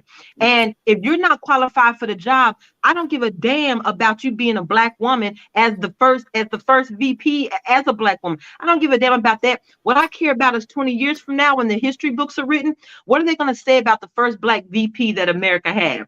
It ain't gonna be shit positive. That's what I care about. So while y'all over here applauding this so-called Black girl magic because we got a Black VP, read a history book 20 years from now and tell me what that history book says about a Black woman VP. And then tell me if you still think that that's Black girl magic. Because they setting us up for failure. And y'all don't even see the shit coming. That's even if there is books. There might not. I'm just saying. 20 years from now, read a history book and tell me what they say about Miss Kamala Harris. And tell me if you still think that that was a good idea, or you still think that's Black girl magic. That's all I'm saying. It ain't gonna be nothing nice. So like you said, Niecy, it ain't even gonna be no books. They're not even gonna be about it. It's gonna be something new to come along. A reason why they didn't. Oh, we decided not to create any books. They're gonna tell you about the African culture, or it'll be the demise, like Dee said, everything fell apart when they let this group of people come in and run. These type of folks right here. You know what? That's interesting that Shadrach said that. So this is what I see. Depending on how this whole J6 hearings and this Mar-a-Lago thing goes, if Trump gets into a bind where it's not a good idea for him to run in the Republican Party, even if they don't file charges against him, there could get to a point where the Republican Party doesn't feel like he's a great candidate. If that happens, you know who I see on the Republican ticket? His daughter, and I hate to say this, but you know who would be a force to be reckoned with? Trump's daughter and Candace Owens. They will be a force to be reckoned with. Trump's daughter, Ivanka. Yeah, little girl. Ivanka. Imagine Ivanka and Candace on a ticket. They gon' accept that. That's too, yeah. Because you still get a Trump. That's the And popularity. not only do you get a Trump, but you also get a black woman that has an issue with the reparations conversation. So that's a win-win for the Republican Party. You absolutely correct. Plot twist. Hillary runs So again. if Trump is if Donald J. Trump is not on the ticket, I'd be interested to see if his daughter actually throws her name in there to run, because the Republicans the Republicans would love her, because just like when between the Obama and Michelle Obama. Matter of fact, that'd be the Democrats' only hope. If Ivanka is on a ticket, the only possible solution that the Democrats have would be to pull Michelle Obama out. Say that. That's That's your Trump card. Now that is a Trump card for that ass. That's an ace card for that ass. That's a joker right there. That's that joker for you. But if that happens and they're able to convince Michelle Obama to put her name on the ticket, that means they got some dirt on the Obamas. I promise you, they got dirt on the Obamas. If Michelle put her name on a ticket, they got dirt on the Obamas. They ain't got shit on them, but the fact that they guarantee you, if Michelle's name is on a ticket, they done hit her with some, hey, either you do this or we gonna do this, because she don't want no part of that White House. So if she comes back, didn't. Right. So She if she did come say back, that. if she come back, they got something on them Obamas. I don't know what it could be. I don't know what it is. But if she come back, if I'm just saying, if Donald J. Trump can't run and Ivanka name on the ticket, the only saving grace the Democratic Party had would be Michelle Obama. She'd be the only one that could give Ivanka a run for her money. Because Buttigieg and all this, Harris ain't giving nobody a run for their money. And I don't know what's going on with Buttigieg. Because ain't Buttigieg is he the transportation secretary? Listen, let me tell you about Pete Buttigieg. Buttigieg don't know what side he's supposed to be on. Buttigieg doing as the transportation secretary when they done turned all the subway trains and shit in New York into a damn strip club. What the hell is going on? Buttigieg, Peter. He just doing his job. Pete Buttigieg don't know his job. That's his thing. He don't know his job. He don't know. Apparently, he does with a name like Buttigieg. Okay. Well, right, that's how I keep saying Buttigieg. Hey, you know he's openly he's in the LGBT community, but but if Ivanka or Trump, either one of them Trump names, Buttigieg can't fuck with Trump. There is no way Buttigieg can beat Trump. No. And Harris don't stand a chance of beating Ronald McDonald. She don't stand a chance of beating the ant. I'll vote for the ant if I vote for Harris. Buttigieg. My bad. Right. He got me acting that Buttigieg. And Hillary need to sit her ass down somewhere. Who? Hillary need to sit her ass down somewhere. Now he said she about to come for the fourth time. If she do, every time she do a press conference, somebody need to ask her about that flight manifest. Because that's the only thing I want to hear about. I don't care nothing about your policies. I want to talk about this flight manifest that your husband named on 27 times. Let's talk about that. Nope, she don't want to talk about that. She don't want. That's what we're gonna talk. If I'm a report in the room, what about that flight manifest? That's the only question I'm gonna ask you, ma'am. Ma'am, the only thing I can say about the flight manifest is that he probably had what's her name? He took her. What's her name? You know what she gonna say? What's his name? What's the little chick that instead of worrying about that flight manifest, y'all need to be worried about them emails, or y'all need to be worried about them or that Hunter laptop. Or the fact that Hunter got all them videos of him smoking crack. Well, everything. She gonna flip that so quick. Why your daddy done signed why your daddy implementing crime bills and shit and the war on drugs, and you over here getting high in every country under the damn sun. When are y'all gonna take Hunter Biden, President Biden? When are you gonna take Hunter Biden off the streets? I want him off the streets. Get your son. Take him off the street like y'all was taking black folks off the streets with that crime bill. Take them off the streets, sir. Get your kid. Not get your son. Get your kid. But I'd be worried that they talk about Trump and DeSantis. That would scare me for Trump and DeSantis to run. A lot of people should be scared if those two are on a ticket together. They should be really terrified, because as much as I can agree with some of the things that DeSantis has done, he is extreme. And if he gets that kind of power, I would be afraid of what him and Trump would be capable pulling off. I would be afraid. Like I said, I could support a lot of things that DeSantis has done, but I would be afraid of him and Trump being on a ticket together and the damage that those two could actually do together. I promise you, that would scare me. Can do? Yeah, that would scare me a little bit. Himself.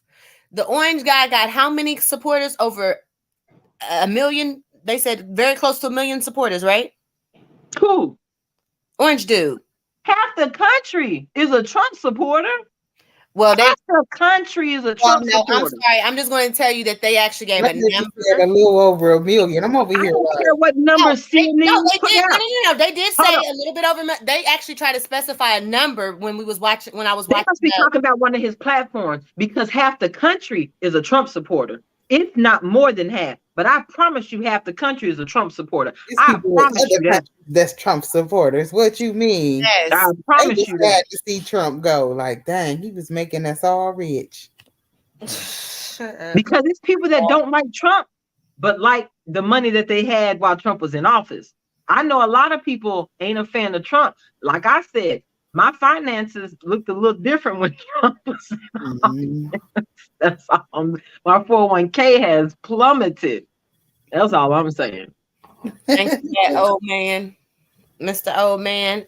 How is his health doing? He looks so old and frail.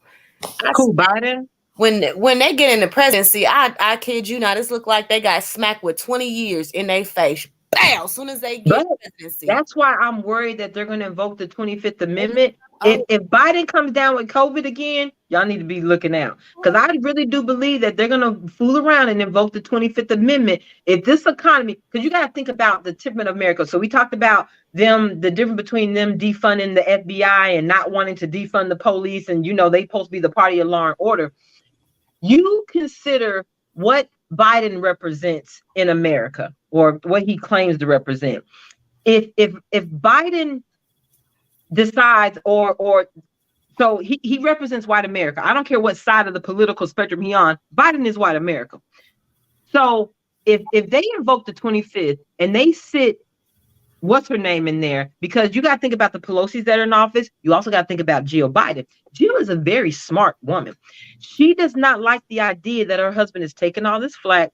She don't like the idea of her husband being the laughing stock of the world, the country, America, whatever the case may be. She doesn't like any of this negative press aimed at her husband. And in all honesty, Jill Biden had a problem with the Obamas. I don't think Jill was ever comfortable with her husband playing the VP to a black man. I'm just going to come out and say that. I don't think Jill was ever cool with that. So if the economy gets to a point where they don't have but to say that it's falling off the rails, I believe they'll do that under Kamala Harris and not do it under Biden. I believe that I don't know if he's going to have a COVID case and he can no longer be the president. He's too ill. He's too old, blah, blah, blah, whatever the case may be. But if they invoke the 25th Amendment, y'all need to be worried about what news stories are going to come out after that. Because if they do that, they're going to sink this. Well, the economy is already sinking, but they're going to name it in blackface. I promise you that. And Kamala better watch out for what she's asking for. Because first of all, she already ain't qualified to be the VP. If they invoke the 25th and they put that woman sitting as the president, all hell is going to break loose. Not just them naming this recession that we're in, that they, for some reason, they don't want to call it a damn recession, but this is the second quarter of negative GDP. So I don't know why the hell they ain't calling it.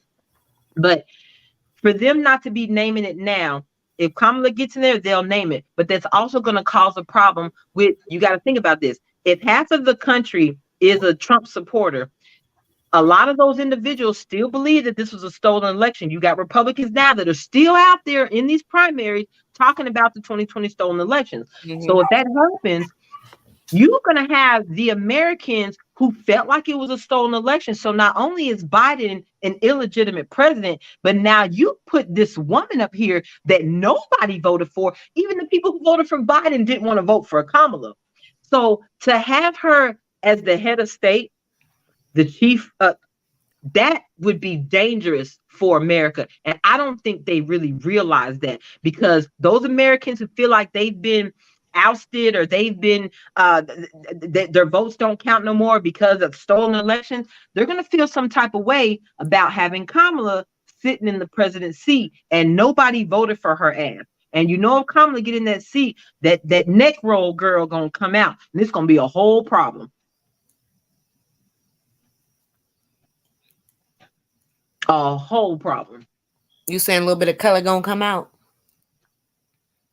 I wouldn't call it color, because to me, Kamala, I don't classify Kamala as black. She black by American standards, but the heifer only claimed black 2 times, when she went to that HBCU and when she wanted to be the first black VP. Then only 2 times that heifer associated with a black anything. So I don't call Kamala black. Y'all call her black. I don't. You have to claim black. Right. So I don't think it'd be a colored thing or the black girl attitude thing. I think it's going to be a woman thing. I think it's going to be a feminist thing. Oh, okay. I got you. And she's going to be up there. Well, and you also know how a lot of us get. Those who have never had power, when you get power, we get a little foolish with it.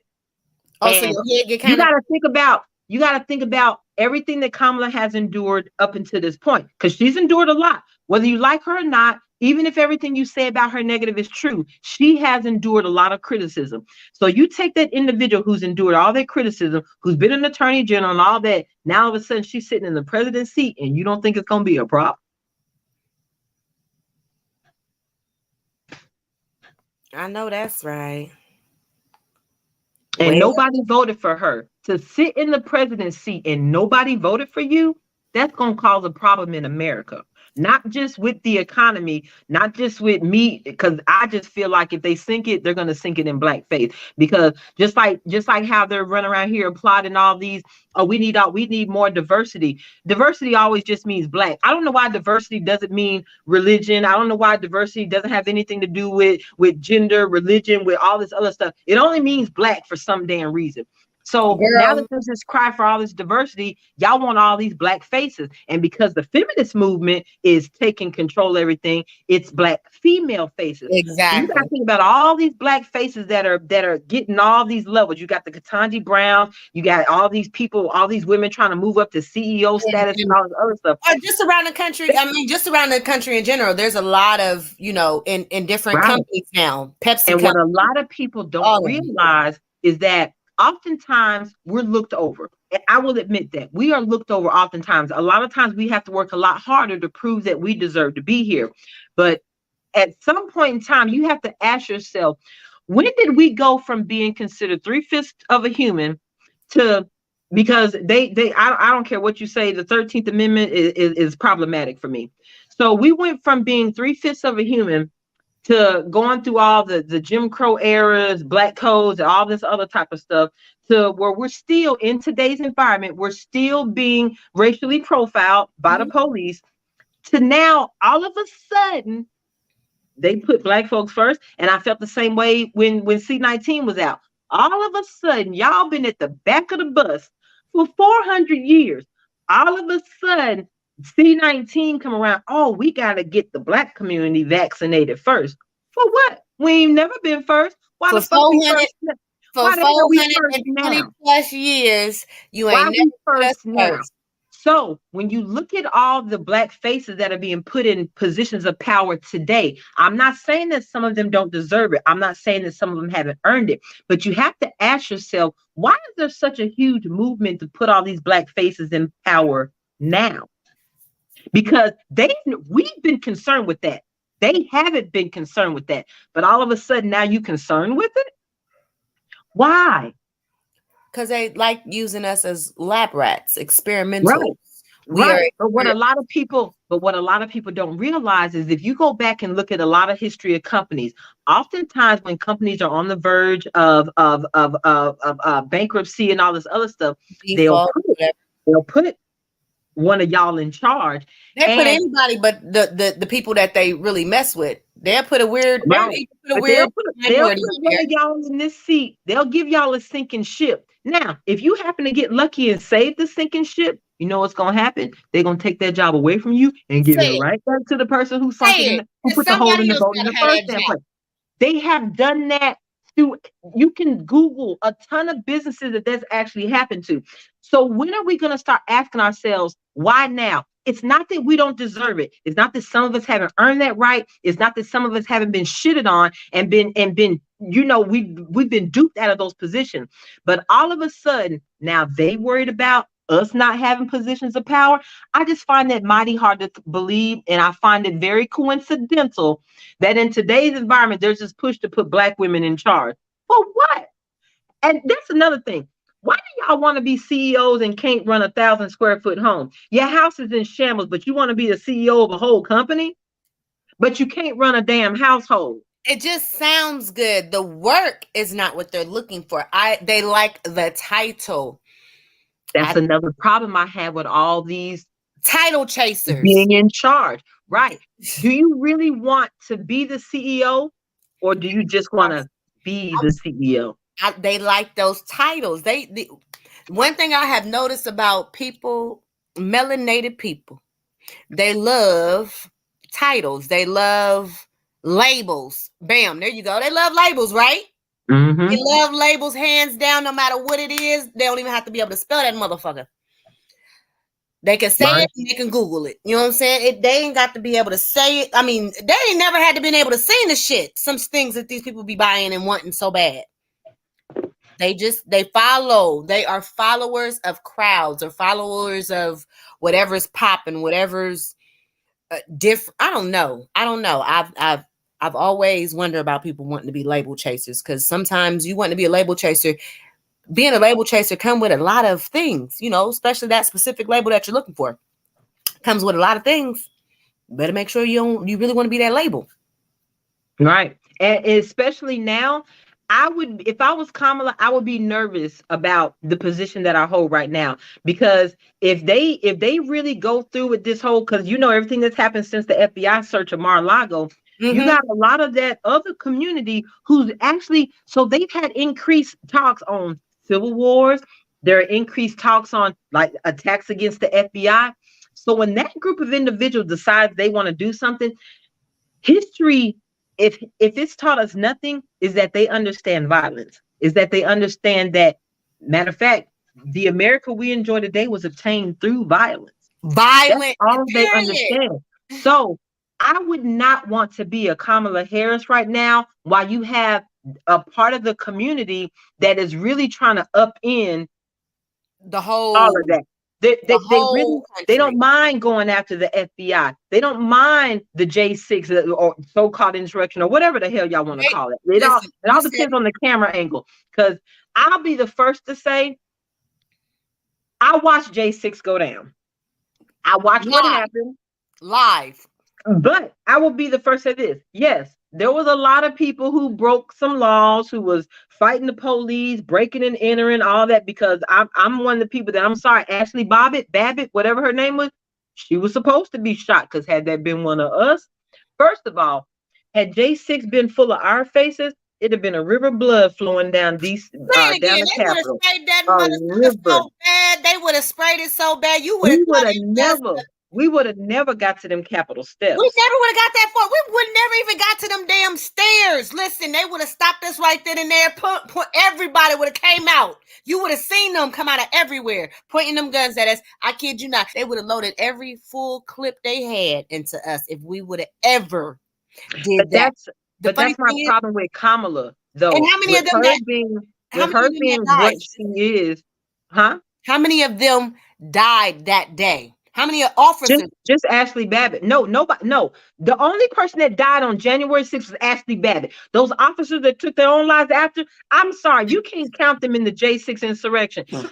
You can't count that. Wait a minute. No. Wait a minute. I thought one guy, I didn't think that he killed himself. I thought he died from being abused from that day.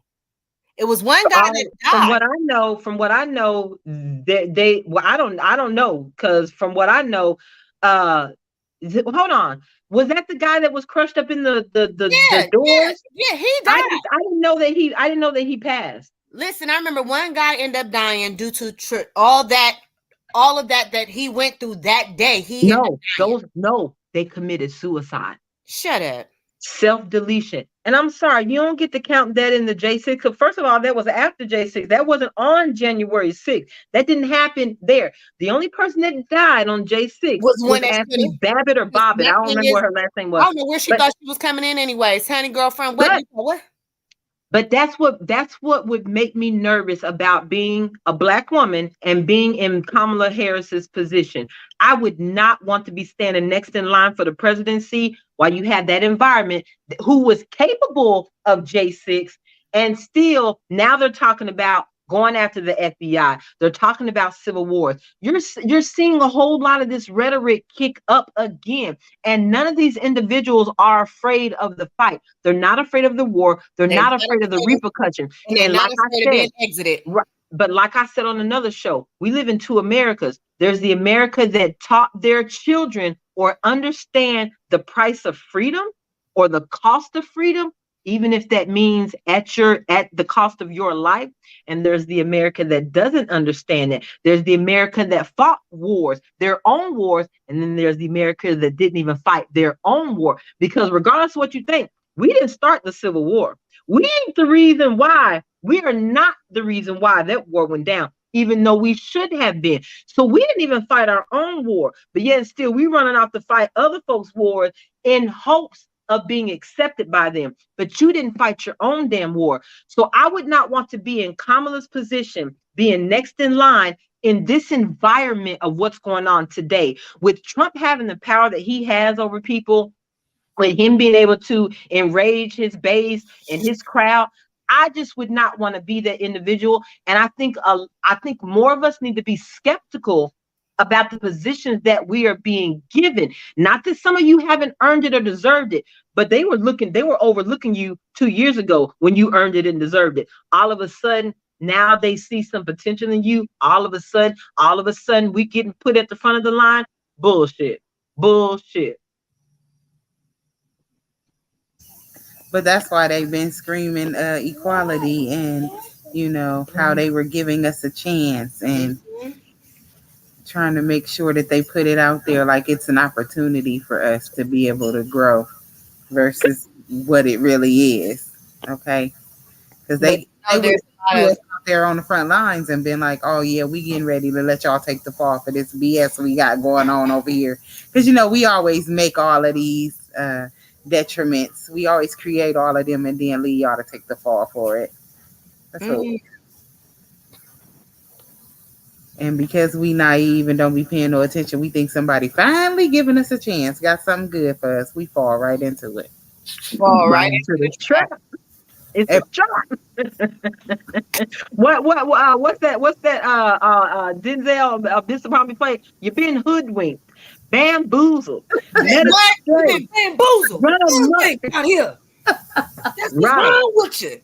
Right. So like I said, it's not to say that when women hear me say that, they think that I'm bashing Black women, but that's not about what it is, because I know what I am. I know what I bring to my organization. But I've been in my position for a while now, and I've earned my position, and I don't have a political position either. So I ain't necessarily worried about that. I just would not want to be Kamala in today's environment with that America, knowing the history of America and that they've obtained everything through violence. I just wouldn't want that to be me. And if they're having backdoor talks about invoking the 25th, Kamala needs to get off her. I guarantee you, because a part of her is probably like, oh yeah, I want to, because she ran for president. So you can't say she don't want the seat. You can't say she don't want it. And I bet you her husband's sitting there rallying her anyways. It's about time. That's what she gonna say. I don't even think they have a real relationship, to be honest with you. I don't think that's a genuine relationship. I don't think that they cuddle in the bed. I don't think they kiss each other goodnight. I don't think there's a lot of I love yous going on in that house. So I really believe that was a relationship of opportunity, of chance. And I think that's pretty much all it is. It was another political step for her. And that was bad. See, in all honesty. And you know what made me feel like that? When COVID was going down, I don't know if y'all saw this, but there was a moment I guess she had a birthday party or something. Little shindig. Drinking wine. So y'all know COVID was happening. This is when everybody was wearing a mask and stuff, right? So when her husband, or when she walks in the room, and her and her husband kiss, these two idiots kiss with a mask on. That's what I've always felt like that, but that was the nail in the coffin for me. Because my thing is this. I understand that COVID is out there. I understand how COVID is passed. But at the same time, if me and my husband go home together and we lay in the same bed together and we kiss each other at home, why would I kiss you with a mask on in public? First of all, if I have to wear a mask in public, I'm just not going to kiss you till I get home. That's first of all. I'm not kissing my husband with a mask on, because if anyone doesn't understand that me and my husband kiss bare lips, I don't know what to say to you. And if I have to kiss you with a mask on, I just assume not kiss you. So I believe that was all just charades, just for TV, all of that. I don't believe it had anything else to. I just don't believe they have that kind of relationship. I don't. I said the same thing. I said the same thing when she was like, "Oh yeah, my husband." I'm like, "Oh, that's that right there. That's that made up type of thing." Boom. That was just for the political whatever you got going on. Whether it was when you was AG in California, whatever it is. That's your ride or die go to, that's your ride or die for this, overall situation. You know what I'm saying? Since I'm in these political trenches, you got to be my overall, you know what I'm saying? You're going to be here as long as I'm riding and dying in this office. You're going to be here. Roxy, I had a flashback. Because I was like, oh shit, Roxy gone. She the only one that can cut this live. That's exactly what I was about to say, but I ain't want to say that to Lord Jesus. Listen, with that being said, we might need to go ahead and go because we love y'all though. We love y'all. Y'all left me on a live one day. And that was funny. I was like, all right, dear y'all. And I closed it out and left. I looked back like, oh shoot, wait a minute. That was the struggle stream on the back end. Oh, Lord Jesus. It's gonna leave that for the bloopers, because yeah. I'm sorry. Wrap it up, Rox, before you have a technical difficulty. Go ahead, sis. Let them know. Because you is not going to leave me on here all night long by myself. It was. They don't tell them what'll come out my mouth. First of all, it was our melanated and candid baby. Ain't that what they call them? Our new little addition to the YouTube baby family. Yeah, our YouTube baby. He was in here getting ready to turn the party up. So I call myself trying to help be proactive. But that's okay. We being proactive because guess what? She was like, yeah, so definitely make sure you check us out every Thursday here, 9:15 Eastern, 8:15 Central. We'll be here. Another episode of Color of Truth. We appreciate y'all checking us out. If y'all want to support us via Cash App, you definitely can do so at Melanated and Candid. And it helped Roxy get out the struggle. I'm just saying. That down there. My bad. Just all proceeds are going to some software to help Roxy get out the struggle. My bad. Here. I had to throw that in there. Oh my God, y'all, for sure. We appreciate y'all every week coming out and supporting us. Definitely come back and see us again. Have a good one. Love y'all.